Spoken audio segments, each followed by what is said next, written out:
Hi, my name is Isabella Della Hussein, and I'm going to talk to you today about face veils. So most of you probably think of a face veil as something looking like this, black and concealing. But historically, face veils were actually as revealing as they were concealing, and that is something that people don't understand today.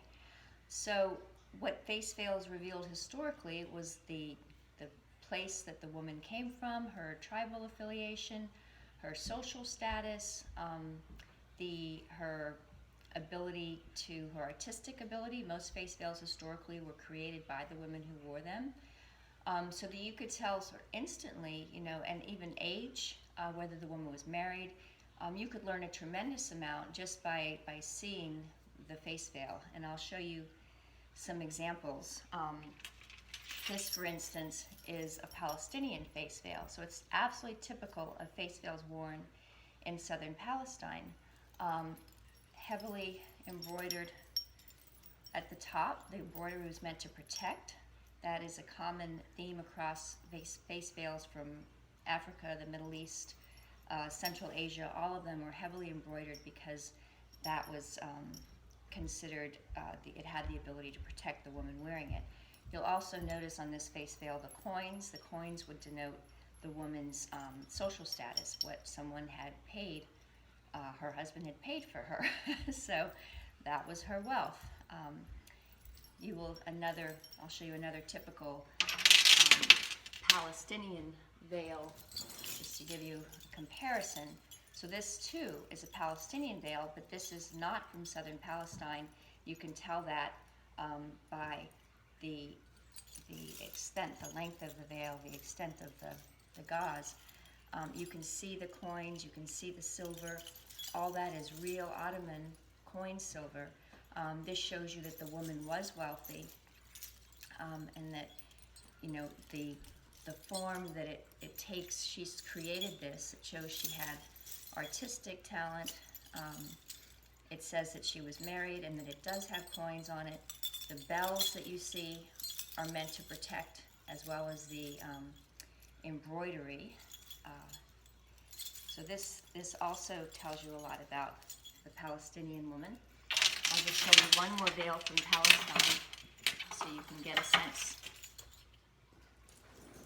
Here's another veil. So what you're looking at here, you have a white gauze. That again tells you her tribal affiliation.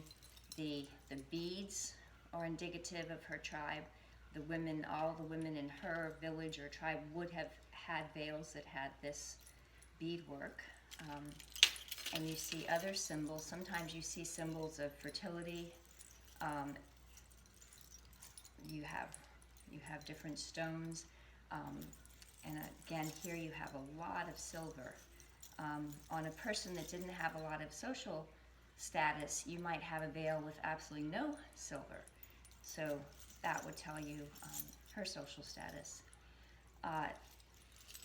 These veils are typically Palestinian. You have other veils. This, for instance, is a veil from the Rashaida tribe.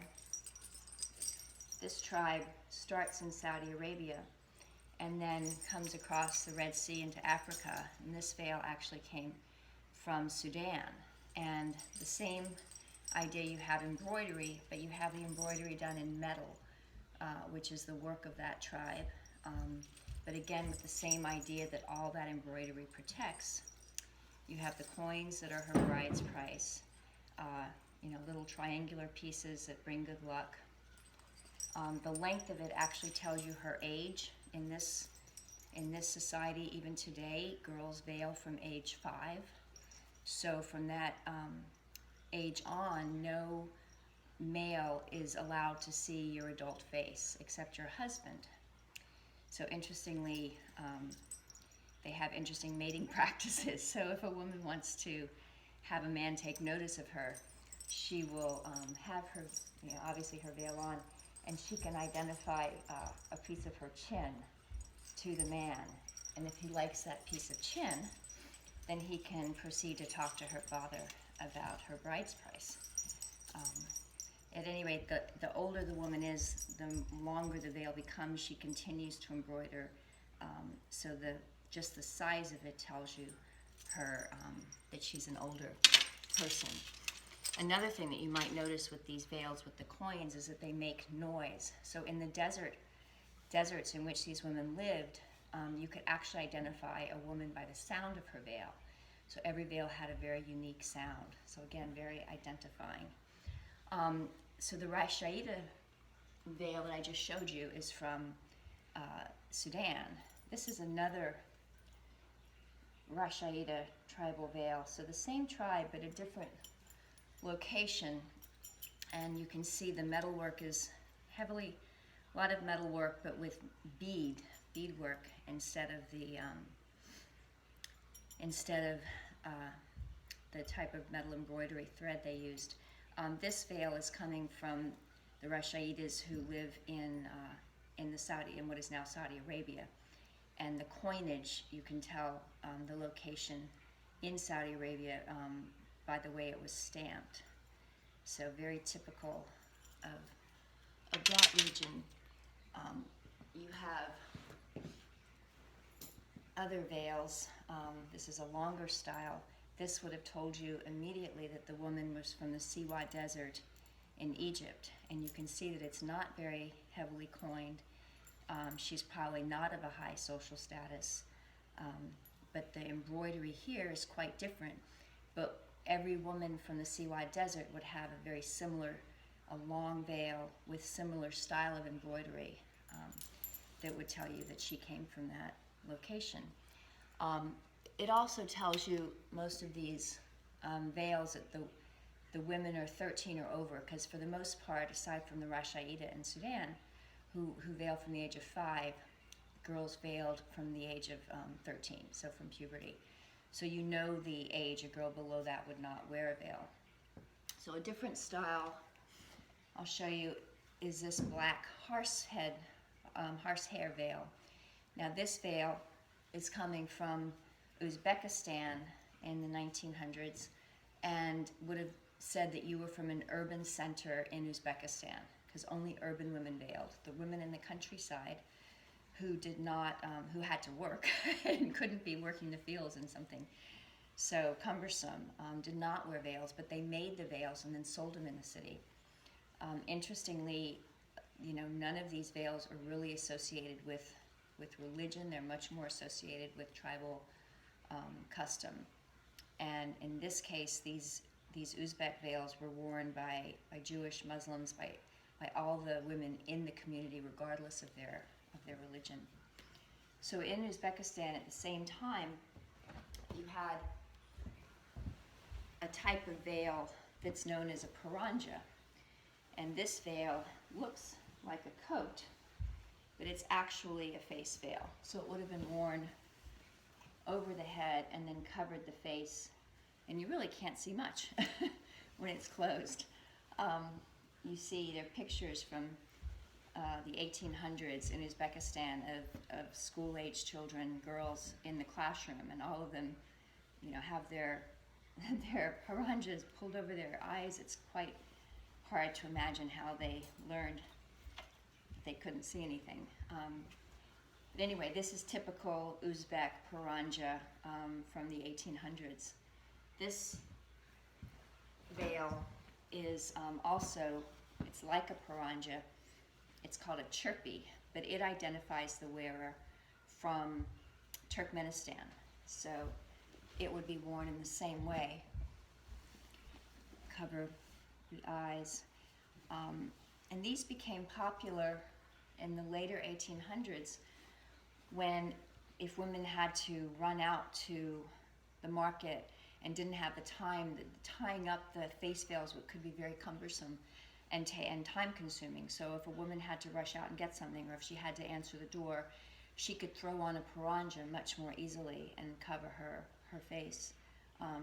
But in both the paranjas I've just showed you, again, you have a tremendous amount of embroidery, which they truly believed protected the bearer. And this gets, this whole idea of protection in the veil. They believed that the embroidery protected the wearer from illness, from bad fortune. So in countries, for instance, like Turkey, in Ataturk's time, when they wanted to take the veil, when they wanted to make it illegal for women to wear the veil, you had tremendous resistance because women were attached to the protective element and to the handicraft. It represented, they had made them themselves. They were very proud of their bride's price, of the work that went into them. And they were very reluctant to give up that part, what that veil said about them, and rely on their face, or to reveal everything that the veil had revealed, or to protect them in the same way. I'm just going to show you a few more examples. There are huge numbers of examples, but this, for instance, you can tell by the shortness. It's got this mask quality, a bit like the one I showed you before. This tells you that this is Arabian Peninsula, and the style of embroidery tells you that it's Yemen. I don't know the exact village, but again, you have the coins, the bride price, and another element that I haven't talked about yet, but that's quite interesting. Here you have buttons all around it, and you often have buttons, or here's another one with buttons on it. You have buttons, and then even the beads, and in this case, these circular silver pieces that look like buttons. So that is supposed to look and represent the eye, the evil eye, and again, it points to the veil as a protection for the woman, because these evil eyes were meant to ward off any evil that might come to her. So this veil too actually is coming from the Arabian Peninsula, and it's my understanding that it comes from Medina in Saudi Arabia. It's been added on to, so it's a short mask, and then the decorative element reflects her tribal affinity. So that's a brief overview of all that that veils can tell you, and you could do a PhD in the style of embroidery and the colors, the significance. There's much more to it, but it's just, I think it's very important in our culture today, when these become very politicized, to at least understand the history, and that they weren't always this oppressive element of a society. They were actually meant to protect, and had a positive role in social and in cultures. So thank you very much for your time. I hope you enjoyed it,